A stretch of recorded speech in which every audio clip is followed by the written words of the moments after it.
Halo teman ruang cerita.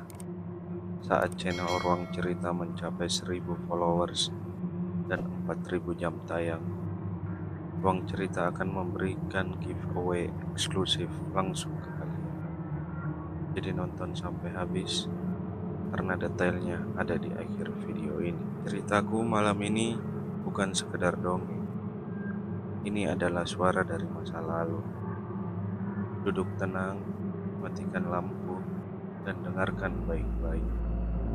Karena begitu cerita ini dimulai, tidak ada jalan untuk kembali. Katanya, malam itu tenang. Bulan menggantung tepat di atas Danau Toba. Siapa sangka, seorang pengemudi travel rute Parapat Medan mengaku melihat seseorang wanita berdiri di tepi danau. Rambutnya panjang, baju putih kebasahan, memandang kosong ke tengah air. Dia melambai pelan, seolah meminta tumpangan. Pengemudi itu yang sedang istirahat di dekat dermaga mendekat. Tapi saat menyalakan senter, wanita itu menghilang dan suara tangis menggema dari permukaan danau. Cerita ini bukan sekali dua kali terdengar. Warga sekitar menyebutnya sebagai arwah penunggu danau. Konon terkait dengan legenda lama tentang si Boru Deak Barujar. Tapi benarkah itu cuma mitos? Di tanah Batak, si Boru Deak Barujar bukan asing. Ia disebut-sebut sebagai putri dari langit yang turun ke bumi. Ia menikah dengan Raja Bumi, lalu membangun kehidupan di pinggir Danau Toba. Tapi tidak semua versi legenda berakhir bahagia. Ada yang bilang setelah suaminya tewas dalam perang, Deak Barujar bunuh diri di danau itu. Jasadnya tidak pernah ditemukan. Sejak saat itu muncul mitos. Wanita misterius sering terlihat di sekitar danau saat malam bulan purnama. Rambutnya panjang, pakaian tradisional Batak, dan mata yang penuh duka.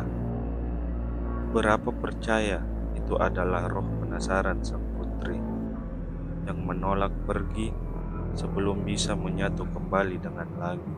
Sebut saja namanya Pak Silalahi, nelayan tua yang tinggal di desa Tonggi. Punya cerita yang lebih menyeramkan.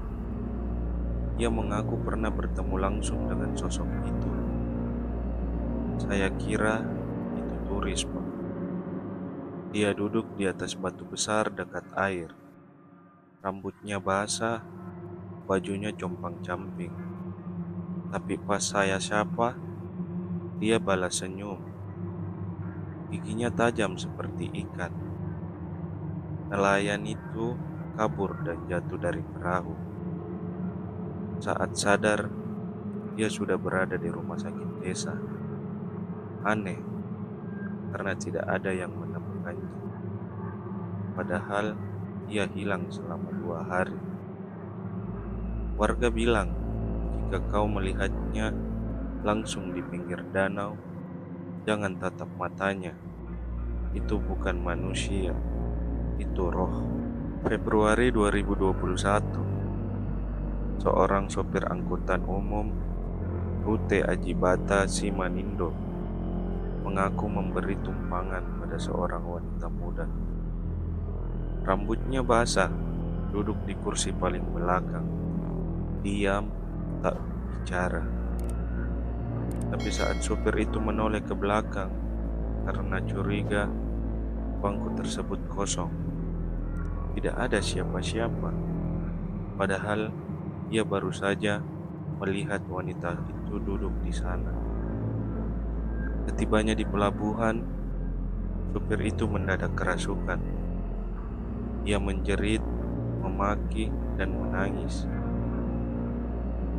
Kata dukun, itu karena dia diganggu penunggu danau. karena melanggar pantangan. Pantangan itu sederhana, jangan beri tumpangan orang yang tidak menginjak tanah. Rupanya wanita itu naik tanpa suara, tanpa langkah. Di kawasan pesisir barat danau ada batu aneh yang disebut batu 3 warna. Setiap malam bulan penuh, batu itu mengeluarkan kilau samar, putih, merah, dan biru. Warga percaya batu itu adalah tempat di mana Deak Parujar terakhir kali berdiri sebelum menghilang ke dalam air. Legenda bilang, jika batu itu disentuh saat malam purnama, arwah sang putri akan membisikkan kisahnya langsung ke telinga orang yang menyentuhnya. Beberapa yang pernah mencoba, mereka tak bisa tidur selama seminggu, bermimpi melihat air merah, tangan yang menarik mereka dari dalam danau, dan suara lirih yang bilang, "Bawa aku pulang." Tapi pulang kemana? Di sebuah desa kecil bernama Sabulan, ada tradisi turun-temurun setiap malam Jumat Kliwon, ritual tabur air mawar di tepi danau. Menurut kepercayaan, ini dilakukan untuk mengenang arwah yang gentayangan, termasuk sosok si Boru Deak Parujar. Namun tahun lalu, ritual itu dilanggar karena pandemi. Sepekan setelahnya, 3 warga hilang saat memancing. Yang ditemukan hanya perahu terbalik dan bunga mawar mengambang membentuk lingkaran. Warga mulai takut, malam-malam jadi sepi, dan suara tangisan kembali terdengar dari tengah danau. Dia marah, kata dukun tua desa. Arwah lama tak suka dilupakan. Seorang anak perempuan, sebut saja Rani, mulai menggambar sosok perempuan misterius setelah berlibur ke Parapan. Ia menggambar hal yang sama berulang kali. Seorang wanita dengan mata kosong berdiri di air. Orang tuanya menganggap itu imajinasi biasa. Sampai suatu malam, Rani mulai mengigau. Ia berbicara dalam bahasa Batak kuno. Nunga horas, ibanasai, ulang gabe, boru nilangi. Artinya, sudah cukup. Dia tak ingin lagi jadi putri langit. Rani demam tinggi selama 3 hari. Setelah sembuh, ia lupa semuanya. Tapi suara dari kamar kosong masih terdengar setiap malam. Seorang pemancing yang terekam video live di media sosial membuat gempar. Ia menunjukkan air danau yang berubah merah seperti cairan merah. Lalu terdengar jeritan perempuan. Video itu viral, tapi anehnya hanya bisa diputar sekali lalu rusak. Pihak kepolisian menyelidiki lokasi, namun tak menemukan apa-apa. Bahkan pemancing itu kini tidak diketahui keberadaannya.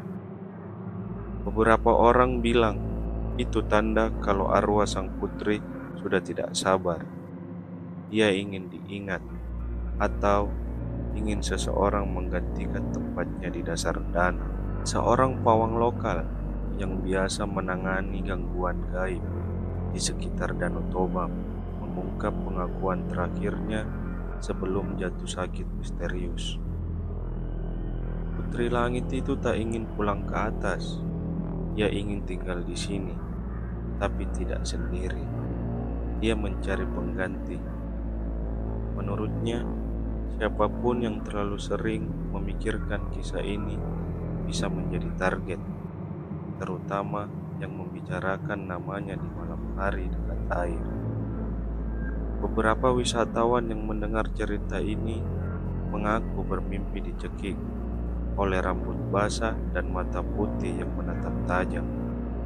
dan saat mereka terbangun, bantal mereka basah. Kisah ini tak pernah selesai hingga hari ini.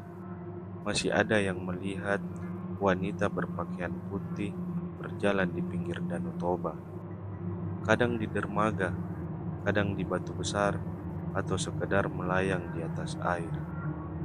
Warga tidak lagi memanggilnya Deak Farujar, mereka menyebutnya si mata air, karena siapapun yang menatap matanya akan merasakan panggilan untuk kembali.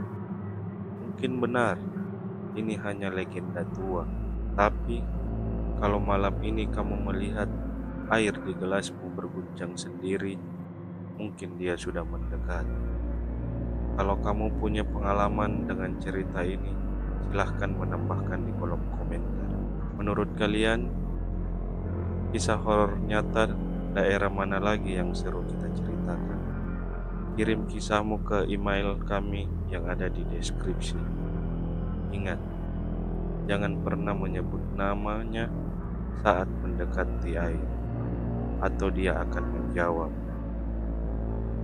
Nyalakan lampu kamu kembali, tapi apakah kamu yakin kamu masih sendirian di ruangan itu? Kalau kamu suka cerita ini, jangan lupa tinggalkan like, komentar, dan bagikan ke temanmu. Terima kasih telah mendengarkan. Sampai bertemu lagi di ruang cerita. Kalau kamu masih berani.